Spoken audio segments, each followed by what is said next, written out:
Odi. Odi. Mwenye nyumba hapa.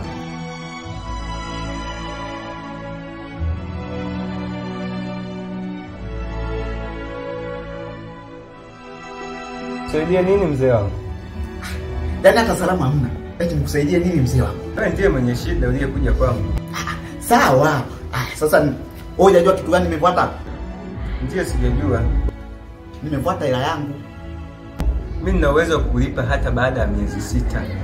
Sio kuja kunisumbua tu kila baada ya miezi 3. Sasa wewe unataka mimi kuniharibu akili yangu sasa. Sasa miezi 3 yote hujalipia. Hayo ndio matatizo ya kutegemea hela za wapangaji. Hivi wewe kitu gani ambacho hujakielewa sasa wewe? Nakwambiaje mimi nataka hela yangu. Sije kuelewa kuhusu wewe kuja kunizalilisha hapa. Basi unataka hela. Si nenda katafuta ya kwako. Sasa wewe ndio nakwambia kama uwezi kutoa hiyo hela hapa nyumbani utahama. Hapa nyumbani siwezi kuhama. Hapo unahama. Wewe nakwambiaje mimi hapa uondoke. Kiufupi yani mimi sitokuelewa kabisa. Mimi na miezi 3. Usije kama yani ndipo nitakapoondoka. Sawa mzee wangu. Miezi unajua miezi ngapi hapa? Nenda kaulize kama wakili. Unanipiga?